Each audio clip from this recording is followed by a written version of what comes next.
Hola, esto es Conversaciones con Sebastián Galiani, episodio 85. El invitado de hoy es Juan Negri. Juan es doctor en Ciencias Políticas por la Universidad de Pittsburgh. Es director de las carreras de Ciencia Política y Gobierno y Estudios Internacionales de la Universidad Torcuato Di Tella. Con él hablaremos sobre las elecciones en Estados Unidos del próximo noviembre. Hola Juan, ¿qué tal? Un placer hablar con vos. ¿Qué tal, Sebastián? Gracias por la invitación. Perfecto.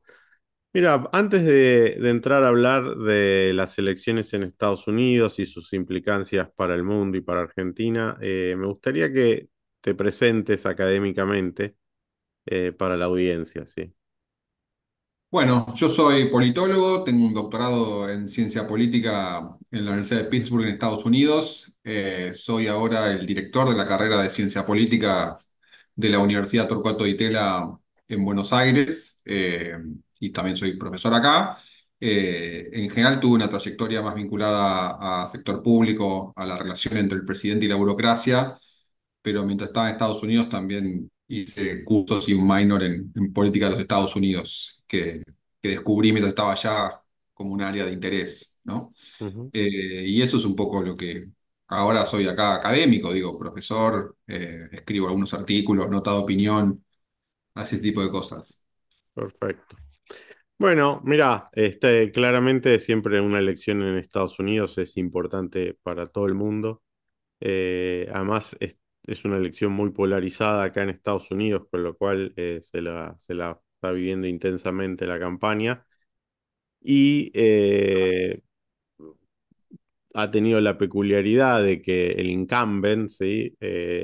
Por cuestiones de salud, ha resignado su candidatura y terminó postulándose la vicepresidenta Kamala Harris, que ahora lidera las encuestas, aunque el margen no permite ser conclusivo, aunque es probable que gane el voto popular, pero no es permite ser conclusivo dado que aquí hay un colegio electoral. Entonces me gustaría primero que expliques para... Porque en Argentina nosotros también teníamos colegio electoral, pero eso se dejó atrás con la reforma del 94. Entonces, que expliques cómo es el colegio electoral, cuál es la diferencia, qué estados son claves para decidir la elección en el colegio electoral y cómo ves vos que se va a ir desarrollando la elección.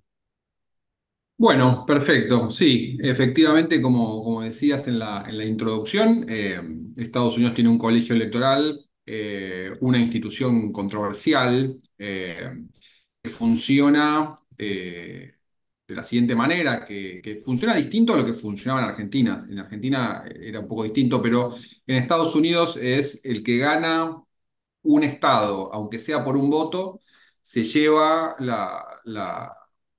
los delegados los electores que ese estado entrega, digamos. O sea, a cada estado le corresponde por población un número específico de electores. Esa cantidad de electores es la suma de los senadores y diputados que ese estado elige al Congreso de Estados Unidos, ¿no? Entonces, por definición, como mínimo es tres, porque todo estado de Estados Unidos tiene dos senadores y al menos un diputado, y llega hasta 54, que es California, ¿no? Entonces, los distintos estados tienen distinta cantidad de electores, insisto, desde California 54 hasta Wyoming o Delaware 3, pero el que gana, con algunas excepciones que después, muy menores que podemos mencionar después, el que gana, aunque sea por un voto, ese estado se lleva todos los electores. Con lo cual, eh, lo que puede ocurrir matemáticamente es que en un estado, si en un estado eh, hay un candidato que saca una diferencia abismal, si saca, no sé, por decir algo, 1 millón de votos, una exageración, pero saca 1 millón de votos, en realidad todo lo que excede el voto de diferencia, esos votos no se cuentan, porque ese estado ya lo habías ganado. Entonces, insisto, sacaste 1 millón de votos, ese millón de votos no cuenta, porque todo lo que es por encima de lo que necesitabas para ganar ese estado no cuenta. Y entonces lo que tenés, este es el caso de la elección de 2016, si lo que tenés es una elección en la que un candidato saca mucha diferencia en estados ya muy seguros, pero en los estados realmente competitivos pierde por muy poquito, lo que puede pasar, y esta es la gran acusación contra el colegio electoral, ¿no? Lo que puede pasar, y en la historia de Estados Unidos ha pasado un puñado de veces, pero la probabilidad de que pase está aumentando con el tiempo. Lo que puede pasar es que hay un candidato que pierda el voto popular pero aún así gane la elección, que es el caso de Donald Trump en la elección del 2016, que a su vez interactúa con otro fenómeno, que es Estados Unidos en los últimos años se ha polarizado y una de esas polarizaciones, ese clivaje, me parece que es el urbano-rural, con lo cual la cantidad de estados en los que realmente se define la elección son cada vez menos. En esta elección aumentaron, me parece, pero hay estados como California que son claramente demócratas. Entonces, nadie hace demasiada campaña ahí, ¿no? Es decir, pues, bueno, o Maryland, digo, tu estado, digamos, no es un estado muy relevante en la elección. La elección se termina definiendo en los cuatro o cinco estados en los que podría ganar cualquiera. Y eso también creo que es uno de los fenómenos de la elección en Estados Unidos, los famosos estados pendulares o swing states, o a veces también llamados literalmente en castellano campos de batalla, ¿no? Battleground states. La elección no se juega en California, ¿no? Se juega en Pensilvania. Sí, a ver, aclaremos algunas cosas, ¿no? O sea, está perfecto lo que decís, pero digo, recordémosle a la gente que estamos hablando de la elección a presidente y vice, obviamente Claro, importan para el Congreso, importan para otras elecciones, y también se juega quién va a controlar el Congreso en la elección, con lo cual importan mucho, no solo los estados, sino las circunscripciones donde claro, hay claro. elecciones. Pero cuando vos decís es controversial, digo, bueno, es controversial desde un punto de vista, ¿no? O sea, quienes diseñaron esta institución lo hicieron pensando en la posibilidad de que se pudiese ganar el voto popular y aún así no llegar a la presidencia, ¿no? Si no, no lo hubiesen diseñado de esa forma. Supongo que uno podría decir, bueno, suponete que tres estados concentran el 51% de la población y también sería controversial que definan la elección presidencial, o alguien podría pensar que es controversial al menos. Sí, sí, es decir, yo digo que es controversial no tomando partido a favor o en contra, sino porque el hecho de que produzca un resultado contramayoritario, por lo menos como mínimo genera ruido, ¿no? Es decir, que vos tengas un presidente que la mayoría de las personas no votó. Entonces, en ese sentido es controversial y es controversial también en el sentido literal del término, que es mucha gente lo querría abolir. Y hay una discusión en Estados Unidos sobre eso, tal vez en círculos más académicos, pero sobre la conveniencia de eliminar el colegio electoral. Yo creo que si yo tuviese que pensar una ventaja del colegio electoral es eso en la línea de lo que sugerías vos, que te obliga a una coalición regional un poco más amplia, en el sentido de... eh, te dice, bueno, no vas a ganar solamente con Nueva York y con California, no vas a ser un presidente de las costas, ¿no? Es decir, y ahí creo que también juega un poco la geografía electoral de los Estados Unidos, ¿no? O sea, en general las costas más progresistas, más urbanas, y un centro del país más conservador, más rural, más tradicional, más religioso también.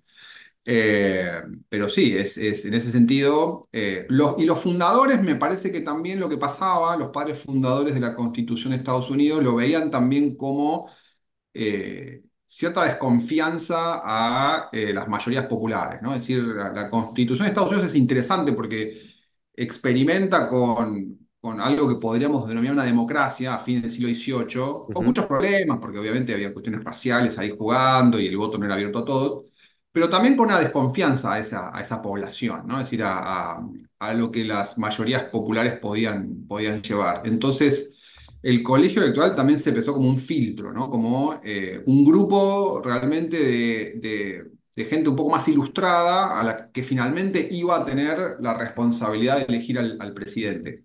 Lo que quiero decir con esto es, hoy en día es como un trámite porque uy, no sé qué pasó. Los electores demócratas eligen al candidato demócrata, pero finalmente se había pensado que el colegio electoral iba a ser completamente independiente, o sea, podía elegir a cualquier persona. Sí, lo que quiero decir es, hoy votás a la lista de electores demócratas y sabés que estás votando por Kamala Harris, para dar el ejemplo de esta elección.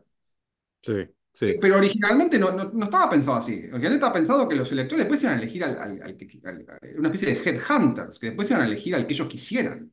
Sí, Eh, sí, y eso va en línea con que la visión que tiene la población en general es que el voto popular debe prevalecer, ¿no? Entonces fue claro. perdido. Porque no es que hubo un cambio en la institución en sí, sino que es un cambio en cómo la institución eh, se la lleva a cabo, cómo se ejecuta, ¿no? La elección.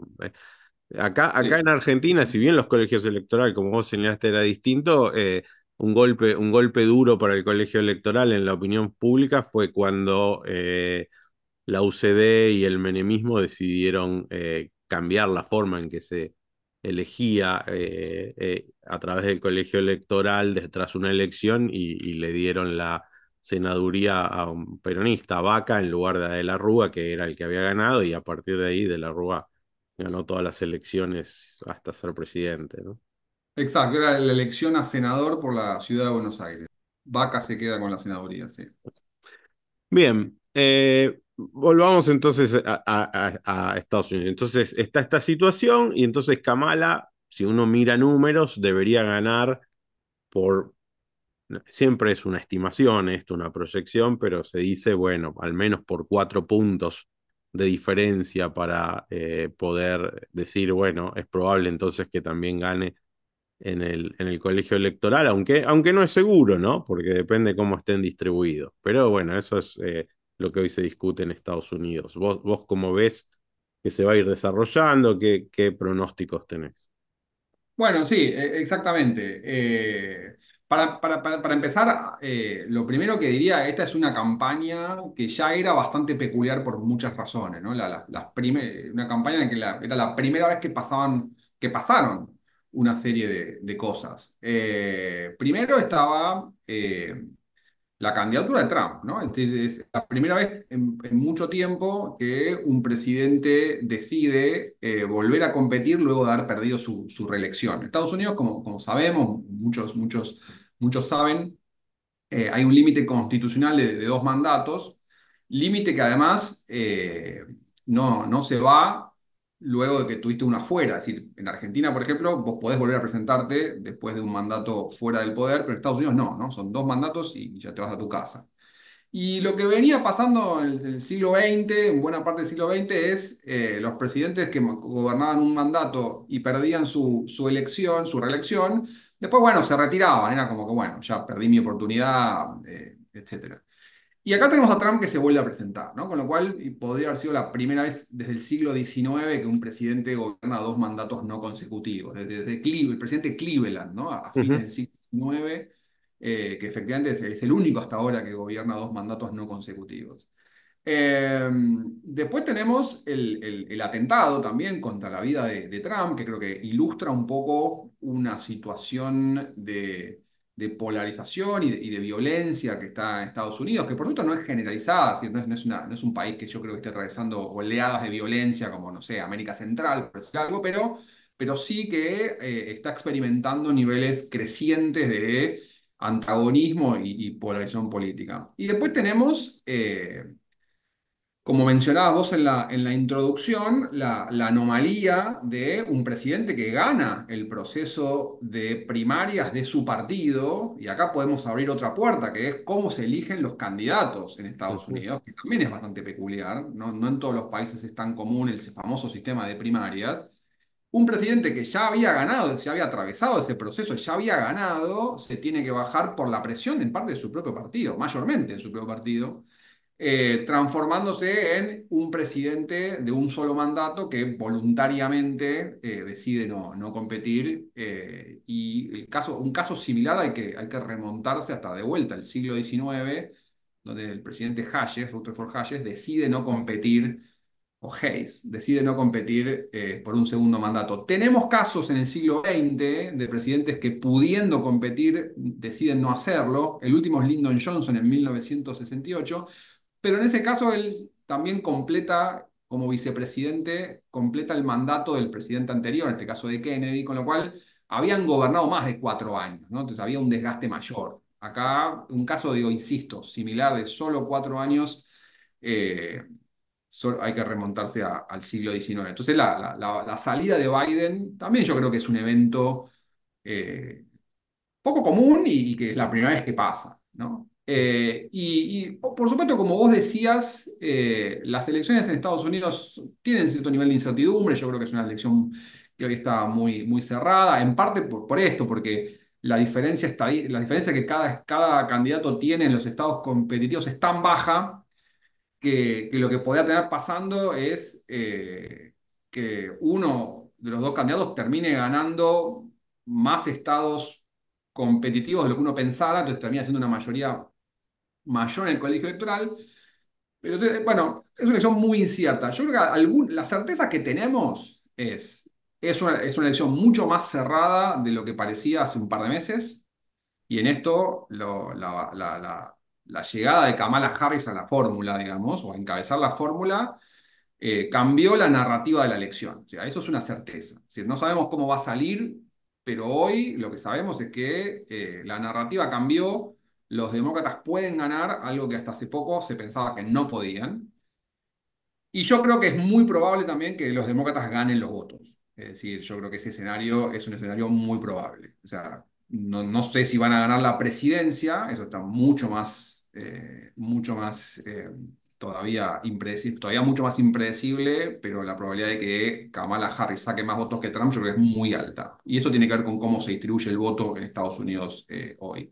Entonces hoy lo que tenemos es una elección, como dicen en Estados Unidos, toss-up, es decir, donde la moneda está en el aire y donde tenemos que ver en los 2 meses más o menos que quedan, cómo se van proyectando las encuestas. La situación que yo veo ahora es que, como decíamos hace un instante, la cantidad de estados realmente competitivos no es mucha, que la llegada de Kamala Harris a la fórmula hizo que algunos estados ahora volvieran a ser competitivos, donde Trump mostraba un liderazgo, y hoy la elección se juega en 7 estados: Pensilvania, Georgia, Arizona, Carolina del Norte, Michigan y Wisconsin.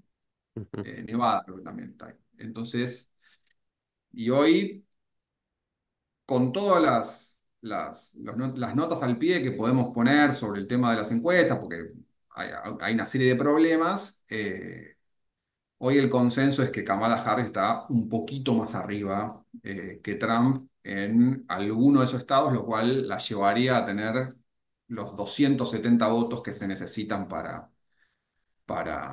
ganar el colegio electoral. Bien. ¿Cómo? Bueno, igual falta, ¿no? Y acá, por ejemplo, una de las cosas que se está discutiendo muchísimo es que hasta ahora la candidata Kamala Harris ha esquivado a la prensa, ¿sí? No quiere dar, no ha querido dar entrevistas y se empieza a decir bueno, que no tiene un discurso sólido ella, no su partido, pero sino que a ella le cuesta como armar un conjunto de propuestas en forma coherente y eh, no que necesariamente Trump siempre sea coherente, pero digamos, eh, entonces aparece como que esta semana va a empezar a dar reportajes, ¿no? Como un Sí. tema nuevo en la campaña.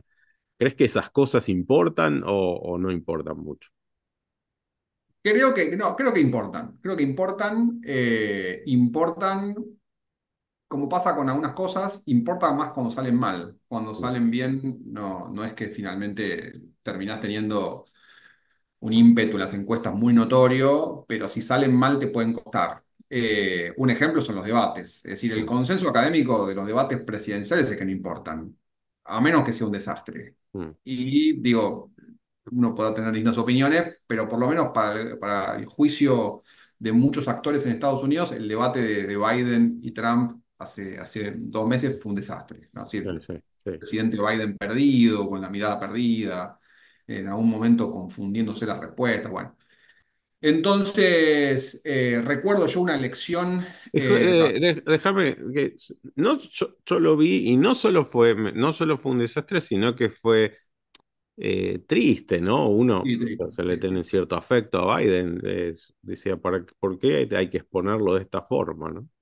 Sí, sí, la verdad que yo también lo vi y hay partes que te cuestan mucho verlas, digamos, de hasta un poco de eso, como decías vos, tristeza, un poco de vergüenza ajena también, es Mm, decir, eso, y la sensación de que estuvo expuesto, ¿no? mm, De- de eso, precisamente eso. Hace unos mm, años también, tal vez lo recordás, la vicepresidenta, la candidata a vicepresidenta del Partido Republicano era la gobernadora de Alaska, Sarah Palin. ujú, Eh, y ella tuvo una famosa entrevista sobre todo sobre el tema de política exterior, donde le va muy mal realmente, ¿no? Le va muy, muy mal. mm, Y esas cosas yo no digo que definan la elección, ni mucho menos, pero empiezan a generar una narrativa, afectan indirectamente, me parece a mí, empiezan a generar una narrativa de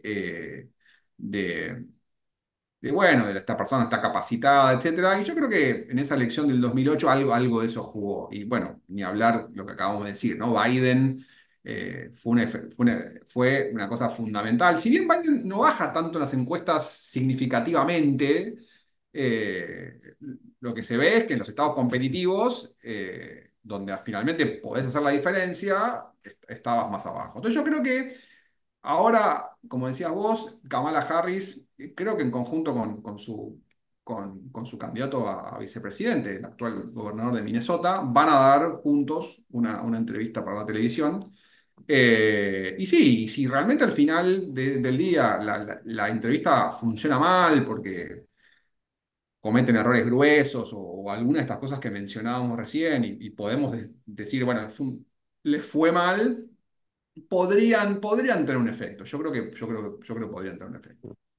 En una elección, perdón, y agrego una cosa más, de vuelta, ¿no? Porque la elección se define en Estados Unidos en general por muy pocos votos. ujú, ujú. Entonces, si ahí jugaste, si ahí te faltó un poquito, digo, tal vez el rol de ese tipo de entrevistas fue clave. Claro, claro. Bien, dejemos de lado entonces la elección y pensemos un poco qué diferencias puede haber si, en términos de qué tipo de gobierno haría Trump, qué tipo de gobierno haría Kamala Harris, hacia adentro y hacia la política exterior, ¿no?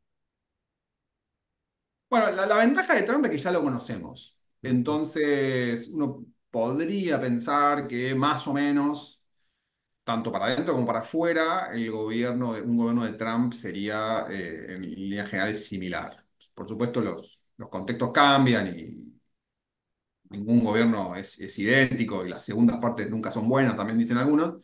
Pero lo cierto es que en Trump vimos un presidente en lo más visible con un estilo presidencial muy distinto a lo que Estados Unidos estaba o está acostumbrado, es decir, Estados Unidos estaba acostumbrado a ciertos niveles de algo que podríamos denominar civilidad, ¿no? Es decir, presidentes, digo, como estadistas, que incluso viniendo de partidos distintos, hay como una especie de respeto al cargo, a los oponentes, a cierto diálogo político. Y Trump, y esto también es parte, hay que decirlo, ¿no? Es parte de su atractivo, fue un candidato que rompió esos esquemas, ¿no? Es decir, un candidato que utilizó fuertemente y violentamente, en algunos casos, las redes sociales, que tenía una actitud, insisto, como muy agresiva, incluso con algunos compañeros suyos de partido, es decir, comentarios personales.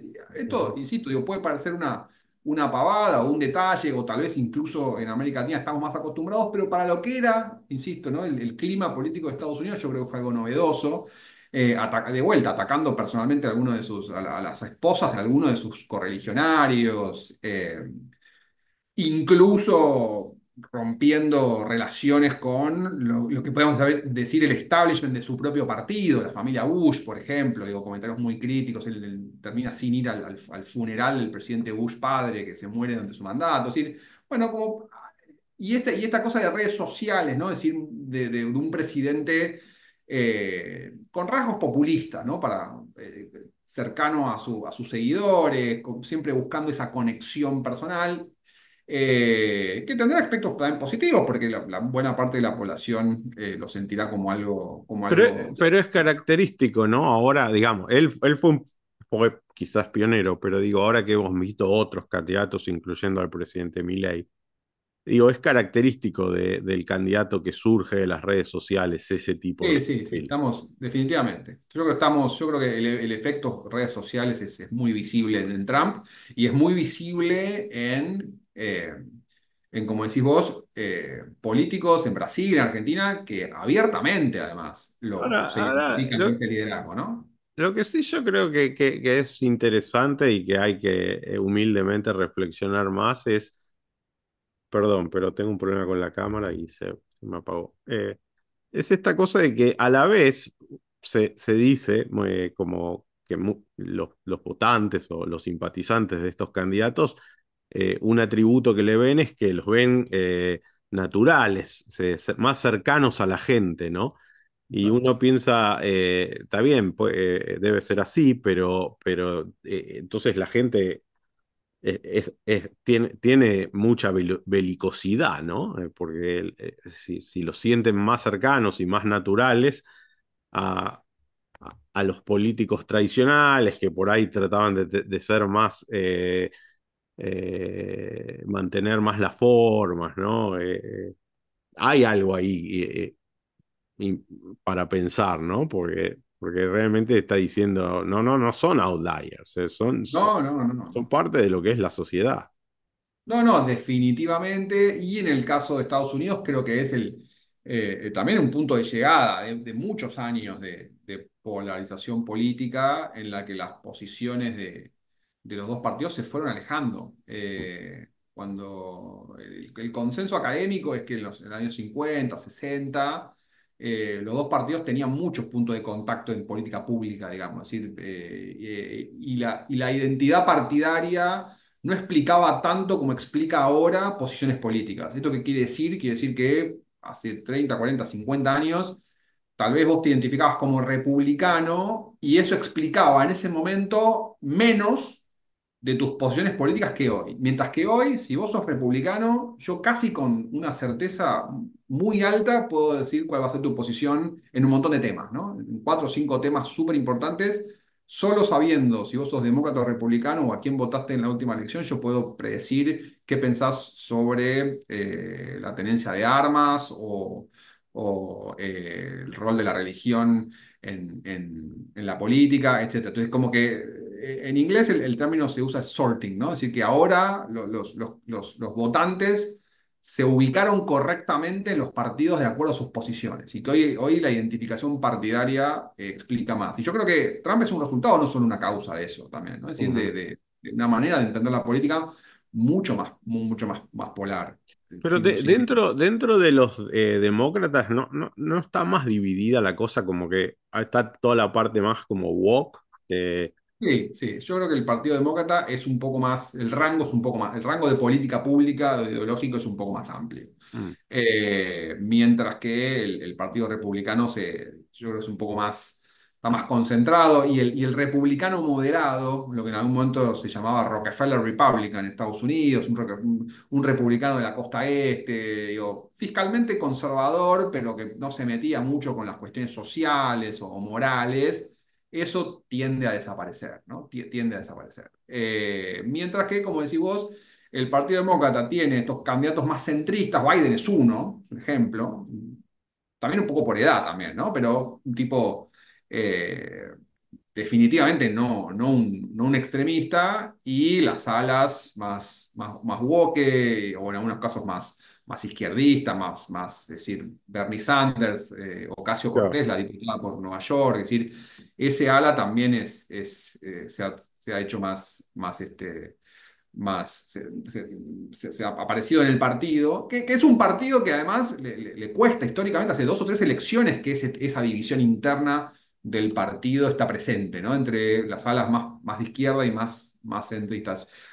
Algunos dicen que eso tiene que ver con, y ya entraríamos en sociología electoral de Estados Unidos, y no sé cuánto interesa eso, ¿no? Pero que tiene que ver con el viejo Partido Demócrata del Sur haciéndose republicano, ¿no? Es decir, que el Ujú. Partido Demócrata en algún momento tenía este ala conservadora en el sur, que eran los sectores racistas, por otra parte, y que en algún momento, cuando el Partido Demócrata en la década del 60 impulsa los derechos civiles, Sí, esos sectores que eran demócratas se hacen republicanos. Entonces el Partido Republicano queda mucho más cohesivo ideológicamente, ¿no? Entonces sectores mucho más conservadores y religiosos, ¿no? sí, Pero sí.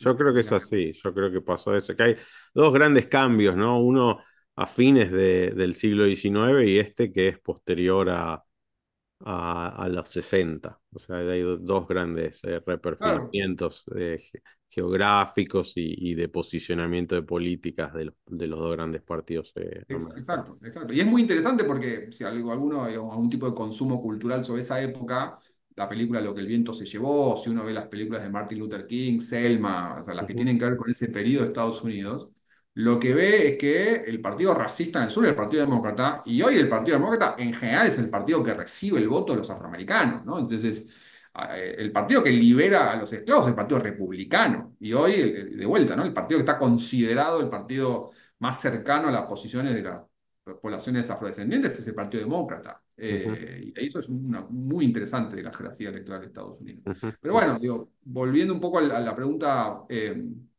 original, Trump, digo, fue un poco un candidato innovador, para bien o para mal, ¿no? En muchos aspectos. En su política interna, si bien él, yo creo que nunca mostró una identidad conservadora en términos morales, se abraza a cuestiones religiosas. Él no es una persona que uno pueda decir que haya tenido una vida personal alineada con cierta moralidad, etcétera.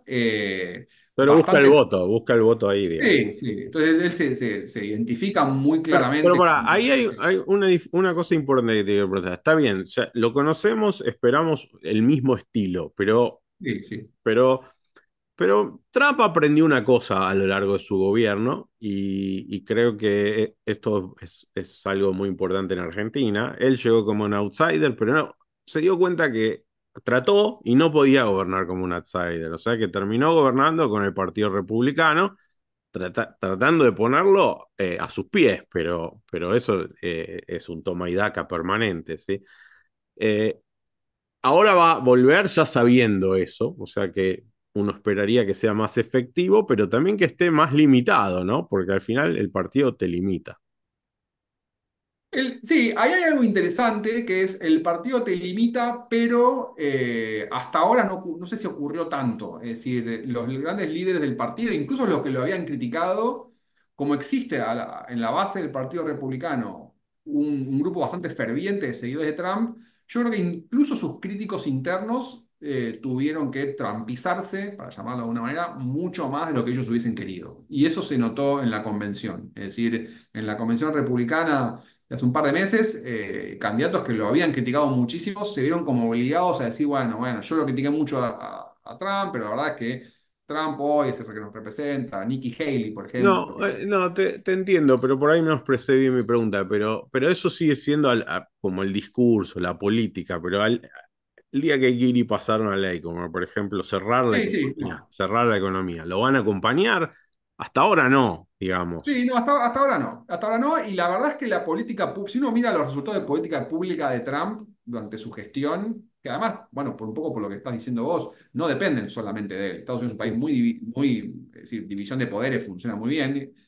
En cuestiones de política pública, Trump fue mucho menos radical de lo que se cree. Mucho menos radical de lo que se cree. Y en parte por eso. En parte porque el Congreso en Estados Unidos es muy fuerte. eh, y los diputados, digo, algún límite le pusieron. Así que efectivamente eso pasó. Y además es un outsider raro Trump, porque es un outsider que es candidato de un partido que se fundó en 1860. Los outsiders a los que estamos acostumbrados en América Latina realmente vienen de afuera, ¿no? Es decir, Ujú, arman ujú, partidos de nada, de la nada, de cero. ujú, Lo vimos con Chávez en Venezuela, lo vimos con Correa en Ecuador, lo vemos en Argentina con La Libertad Avanza. Trump en realidad se apoya en un partido que preexiste, con lo cual es un outsider raro. En algunas definiciones politológicas de la palabra outsider, Trump no sería un outsider porque viene de un partido que ya existe, un partido tradicional. Digo. ujú, De hecho, se lo llama Grand Old Party, ¿no? En Estados Unidos, el viejo ujú. gran partido, y un partido de fines del siglo XIX. Donde sí yo creo que Trump tiene un poco más de espacio es en política exterior, donde realmente puede ser, yo creo, la elección de Trump un tema a seguir con mucha atención, porque, bueno, todos sabemos el rol que Estados Unidos juega en la política internacional contemporánea, eh, y donde Trump ya ha anunciado que está dispuesto a hacer algunos cambios, sobre todo, yo creo yo, en lo que es la guerra en Europa del Este, ¿no? Es decir, la invasión rusa, porque Trump se apoya en algunas tensiones que ya existen sobre este tema, pero Trump ha manifestado muchas veces que para él Estados Unidos debería dejar de financiar la seguridad europea. Y Ujú. esto abrimos una otra puerta, pero es un legado de la Segunda Guerra Mundial, ¿no? Es decir, lo que vemos en muchos ámbitos de la política es una dependencia de la trayectoria de decisiones que se toman en el pasado. Y hoy el mundo tiene todavía mucho del orden liberal, como se lo llama, que construyó Estados Unidos después de la Segunda Guerra Mundial, entre ellos el hecho de que la seguridad europea la financia mucho más Estados Unidos vía la OTAN que los propios europeos. Y eso, Trump ha dicho, palabras más, palabras menos, es hora de que los europeos se hagan cargo de ustedes. Yo no tengo por qué gastar dinero de los contribuyentes en esto. En general en eso y en Ucrania en particular. Entonces él ha dicho que disminuiría el apoyo estadounidense a Ucrania. Y eso puede ser un game changer, ¿no? En Europa del Este. Eh, Pero pensémoslo, es muy importante lo que estás diciendo y estoy de acuerdo, y de hecho era un tema ya en su campaña anterior. sí, sí, sí, O sí. sea, yo recuerdo haber escrito un artículo antes de que gane la elección diciendo que una de las cosas que se podía esperar de una primera presidencia de OTAN era que deje de financiar a la NATO, ¿no? A la OTAN. Ahora, supongamos que lo hace, que retira recursos, pero hay espacio, ¿no? Alemania viene de muy abajo en el gasto militar y es una de las grandes economías del mundo. Entonces, supongamos que Europa, de alguna forma, con, con esfuerzo, obviamente, no va a ser del todo, no va a ser, no del todo, no va a ser algo que el votante le guste, el votante europeo le guste, pero bueno, La pregunta que muchos se hacen es cuál es la espalda ucraniana sola, ¿no? Y creo que no es muy alta. no, no. Y definitivamente, obviamente, Europa tendría que salir a apoyar más y al votante, como decís vos, no le gustaría, pero esas cosas llevan tiempo. Alemania tiene un rol complejo en este asunto, porque en los últimos años ha generado como vínculos para algunos non sanctos, ¿no? Con Rusia, desde... Bueno, lo que pasa es que Alemania tiene un dilema, ¿no? Su economía se basa en la energía barata. Exacto, exacto, No, no, exacto. viste, Pero eso, todo lo demás está bien, si querés lo podemos decir, pero al final del día lo que domina es eso. sí, sí, pero además, pero eso se manifiesta en algunos indicadores que, insisto, no son concluyentes, pero son como evidencias muy parciales de que ese vínculo existe. Por ejemplo, el ex canciller Schröder del Partido Socialdemócrata, que es el partido que gobierna ahora en Alemania, estando en el directorio de varias compañías rusas en su momento, ¿no? Es decir, ahí hay algo en donde, digo, para decirlo de alguna manera, no todos están muy seguros de que Alemania va a responder a una eventual necesidad de apoyar a Ucrania más porque Estados Unidos se fue de manera con mucha celeridad. Es decir, ¿no? Entonces, algunos ponen en duda cuán rápidamente Alemania saldría a apoyar a Ucrania, no porque no quiera o porque algunos de sus líderes no quieran, pero porque, bueno, están de estas dificultades estructurales. Y en todo Claro. caso es eso, hay que salir llegado el caso de que Trump gane y llegado el caso de que Trump cumpla su promesa de disminuir un poco ese apoyo, con cuán rápidamente Europa puede salir a llenar ese bache que apareció. Y dicho, y después hay una cosa más. Incluso para Estados Unidos tampoco, digo, moderando un poco lo que acabo de decir, ¿no? Es decir, matizando. Incluso para Estados Unidos tomar esas decisiones no son de la noche a la mañana, ¿no? Es decir, Trump puede decir yo voy a dejar de apoyar a Ucrania, pero eso, insisto, esos son procesos que administrativamente llevan mucho tiempo. Y hay que estar ahí, hay que ver después si lo cumple. Entonces, tampoco es algo que ocurriría, insisto, tan rápidamente, ¿no? Ahora, donde sí creo que Trump podría tener muchísima injerencia es en el conflicto de Medio Oriente, porque ahí creo que se podría alinear de una forma que no se alinearía si gana probablemente Kamala Harris, muy fuerte Estados Unidos, Israel y Arabia Saudita para terminar con cualquier proyecto nuclear en Irán, ¿no?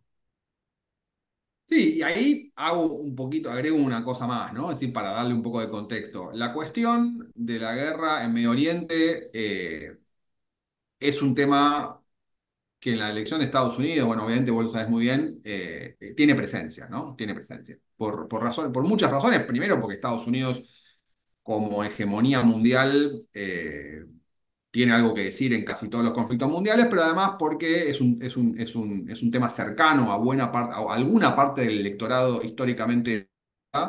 El votante judío en Estados Unidos es muy activo, es demócrata. En el gran esquema de funcionamiento de la política de Estados Unidos, con grupos de interés muy identificados que juegan un rol de cabildeo, de lobby, están los comités de acción política, e Israel tiene el suyo. Entonces, quiero decir, no es simplemente un tema de política exterior, el conflicto en Medio Oriente o la política hacia Israel más en general, sino que es un tema que en la política de Estados Unidos juega un rol, ¿no? O sea, juega un rol. Y que esto ha generado un problema, dicen algunos, para el Partido Demócrata, porque el Partido Demócrata, que históricamente era el representante de los intereses judíos, el votante judío típicamente votaba al Partido Demócrata, ahora parece un problema porque esto que hablábamos hace un instante, ¿no? Los sectores más de izquierda, más progresistas, más woke en el Partido Demócrata tienen una posición más pro-palestina. Ujú. Entonces, esto ha generado, digo, lo hemos visto en estos últimos 2, 3 años, esto ha generado, bueno, pero sobre todo desde octubre del año pasado, ha generado una situación de agitación en Estados Unidos en relación a la guerra en Israel y al interior del Partido Demócrata sobre la posición del partido en el conflicto, ¿no? Insisto, típicamente votantes muy de izquierda, típicamente también estudiantes universitarios, que sabemos que suelen tener este tipo de sensibilidad, y hemos visto los campuses universitarios colmados de protestas pro-palestinas, que en algunos casos fueron recibidos con, según algunos, niveles de violencia demasiado excesivos, el rol de las universidades en este punto. Pero fíjate, ahí te quería preguntar, porque no lo sé, la verdad que no hice esta cuenta, pero hay tres cosas que sabemos, ¿sí? Hay una cosa, todo lo que vos decís es cierto, pero hay que cuantificarlo, ¿no? Para hacer al final hay un trade-off, ¿no? Sí, claro. Entre el votante judío-demócrata tradicional, que se puede sentir expulsado, y el votante joven woke, que también se puede sentir expulsado si la política se va para el otro lado. Pero digo, la mayoría de las protestas se dieron en los campos de élite, básicamente, ¿sí? Hace poco circuló un gráfico donde una vez que bajás de cierto nivel de tuition y de cierto nivel de beca, casi no hay protestas. No hay protestas, desaparecen del gráfico. Eso por un lado. Pero la pregunta es que nunca, recién en esta charla lo pienso por primera vez, es ¿cuántas de esas universidades de elite están en alguno de los estados swinger y cuánto puede pesar, de todas formas, ese grupo en esos estados? Porque al final eso es lo que importa. Y no me sorprendería que no mucho, porque Kamala Harris terminó diciendo en la convención, siempre voy a defender el derecho de Israel de defenderse. Sí, no, es totalmente cierto lo que mencionás. Por lo menos los casos más visibles son en las universidades de élite de Estados Unidos. Columbia fue un caso, en NYU creo que también tuvo otro. Hubo renuncias de rectores y rectoras Ujú. de universidades de élite por este tema. Y se mezclan muchas cosas. La pregunta sobre cuán efectivamente influye sobre el voto es cierto, es decir, no lo había pensado tan claramente y tal vez no tanto. Pero mi punto iba a que al interior del partido por lo menos hay una discusión sobre este punto, ¿no? Si Ujú. cuando empezamos diciendo, bueno, Trump tal vez tiene una elección, tiene un rol o jugaría un rol su elección en el conflicto en Medio Oriente. Y bueno, creo que es importante mencionar que al interior del partido, por lo menos esa discusión yo creo que está. Y sí, puede no ser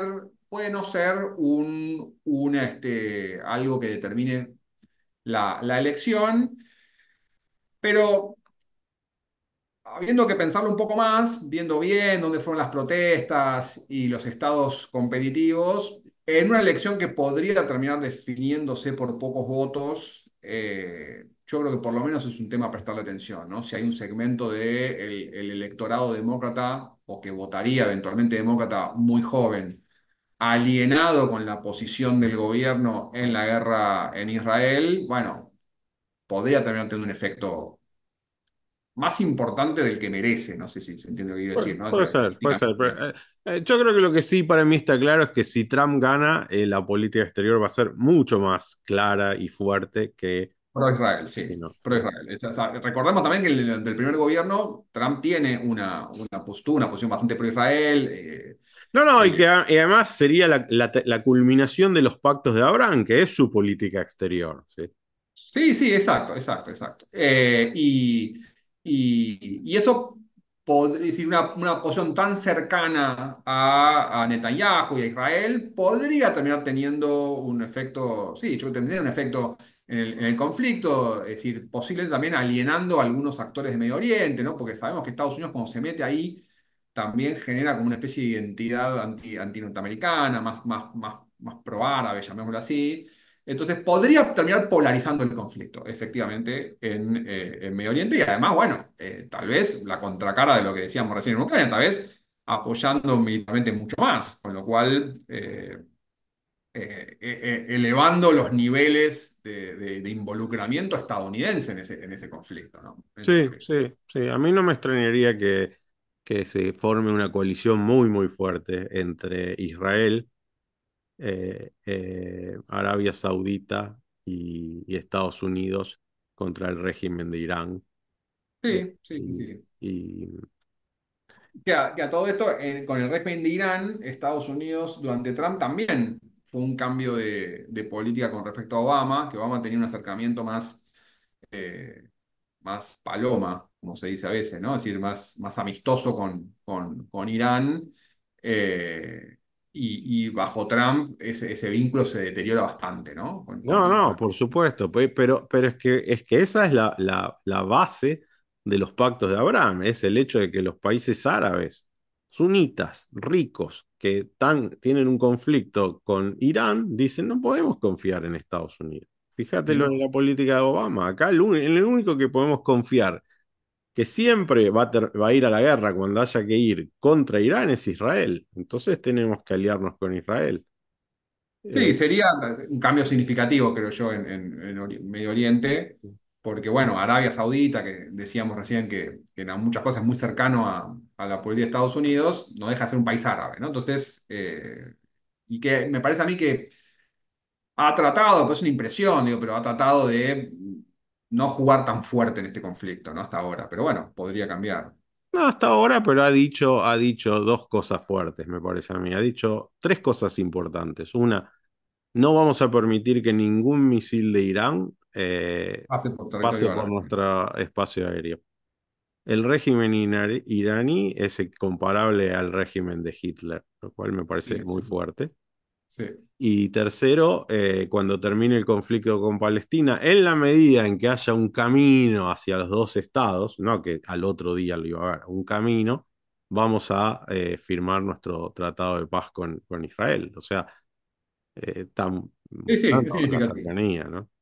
Es Pero significativo. bueno, dejemos, entonces está claro que por ahí hay alguna, que va a haber diferencias seguro en la política exterior de estos dependiendo de quién gane. En las políticas interiores sabemos que en todo lo que no sea económico va a haber diferencias y el Congreso va a tener un rol muy fuerte me parece, en acercar las políticas, ¿no? El Congreso te Sí, tira sí, sí. bastante al medio y eso es bueno porque en economía las posiciones extremas y más que Estados Unidos realmente la economía, si bien está creciendo, y eso es una gran diferencia con Europa, o sea, no es una economía que quedó bastante estancada desde la crisis de 2008, como le ha ocurrido a varios países europeos.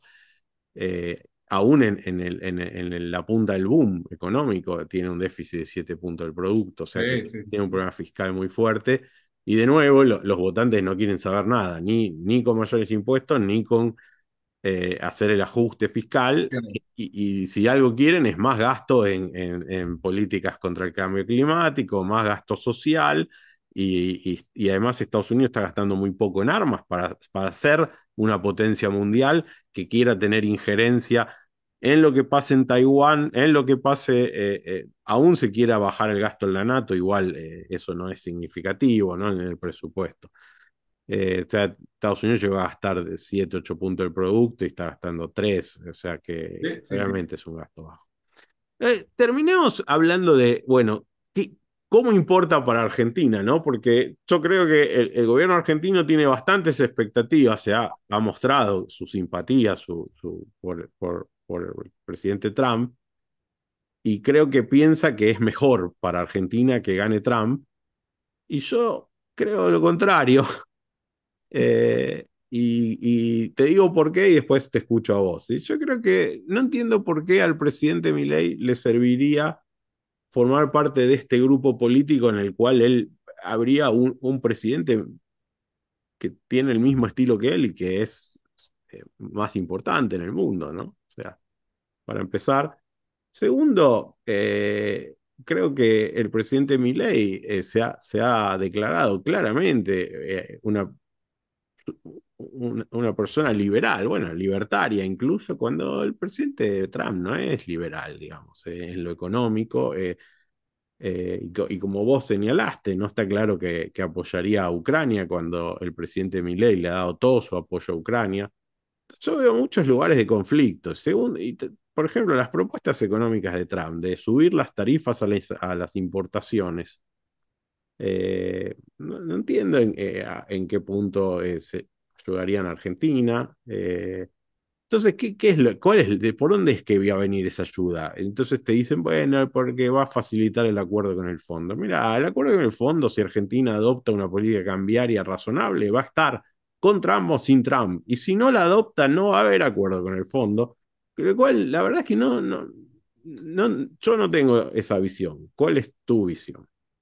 Yo estoy totalmente de acuerdo. Creo que algunos de los sectores, sobre todo opositores a Milei, piensan, no sé si Milei piensa esto, pero piensan que además Milei lo quiere a Trump ahí porque al igual que con Macri, eso, como decías vos, facilitaría los acuerdos del fondo, ¿no? Pero yo, por lo menos en Argentina, lo he visto dicho por gente que es crítica de un acuerdo con el fondo, ¿no? O sea, Milei quiere que gane Trump para volver a hacer lo que hizo Macri, que es arreglar con el fondo, y etcétera, ¿no? Es como una cosa crítica.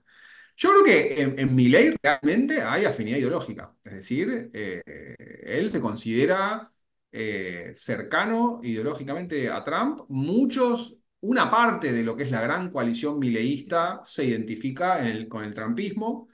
Eh, Gente que en 2023 termina votando a Milei en Argentina es gente que en algún momento, estoy pensando en gente más joven, no toda la coalición de Milei es esto, ¿no? Pero está este segmento de consumidores intensos de redes sociales, etcétera, que en 2016, 2017 ven en Trump el ariete de un cambio cultural, ¿no? Es decir, bueno, basta de la ideología de género, etcétera. Yo no creo que sea la mayoría de los votantes de Milei que piensan así, como mucha gente cree, pero creo que es parte de esa gran coalición. Y yo creo que Milei de alguna manera responde un poco a eso y se siente cercano a eso, se siente cercano a ese referente. Entonces creo que hay algo que es, antes de discutir si me conviene mirando los números, hay algo de afinidad con lo que Trump representa. Y ahí creo que, de vuelta, creo que es incluso más cultural que económico. O sea, no es tanto todo esto que vos describiste, sino es, bueno, estamos en contra de la ideología woke, estamos en contra de la ideología de género,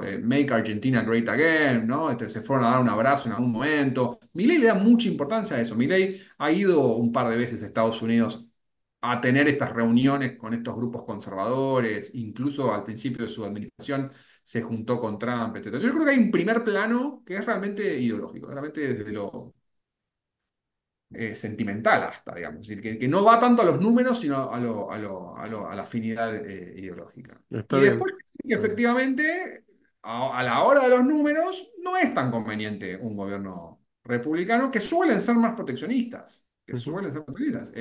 donde Argentina no es un país muy importante para Estados Unidos, ¿no? Sí, eso No. está claro. Entonces, no es que hay una política específica de Estados Unidos hacia Argentina, como hablábamos recién de Ucrania o hablábamos de Israel. Pero en los márgenes de esa política de Trump o de Kamala Harris, obviamente la Argentina se ve afectada. Yo imagino que, por un lado, está eso que vos decís, el proteccionismo, y eso que Pero también ojo, recae. el proteccionismo yo lo veo que dañino para el gobierno de Milei, no solo por los efectos económicos directos del comercio que pueda tener Argentina con Estados Unidos, sino por el hecho de que todos aquellos que son proteccionistas dentro de la Argentina, que no están dentro de la coalición de Milei, van a empezar a decir, no, pero si ves que Estados Unidos, que es la potencia Sí. capitalista, lo hace, o sea, cambia un poco el discurso, a eso iba también. Sí, sí, sí, está eso. Pero a la vez también, y obviamente, bueno, el economista sos vos, así que digo, los detalles, a mí tal vez los meandros se me escapan, digo, pero lo que también uno se discute que puede pasar es, en general, el Partido Demócrata con una vocación más de gasto, por llamar así, en un contexto inflacionario, suben las tasas, por ejemplo. Entonces, si gana el Partido Demócrata y hay una expansión del gasto para ayuda social o todo lo que fuere, y eso genera una suba de la inflación y eventualmente una suba de tasas, esto también desfavorece a la Argentina, ¿no? Es decir, a Argentina le conviene una coyuntura en la que las tasas en Estados Unidos tienden a bajar. Entonces, mi impresión es que al final del día no está tan claro, digo, no es tan evidente que te conviene uno que sobre el otro. Es decir, en un contexto de cierta marginalidad donde no sos tan importante, creo que te conviene un poco más los demócratas, pero tampoco es tan claro, ¿no? Es decir, tampoco es así, evidente. Perfecto. Bueno, Juan, te agradezco mucho la charla, muy, muy informativa y bueno, quedamos en contacto, ¿sí? Sí, por supuesto, fue un placer, gracias. Saludos.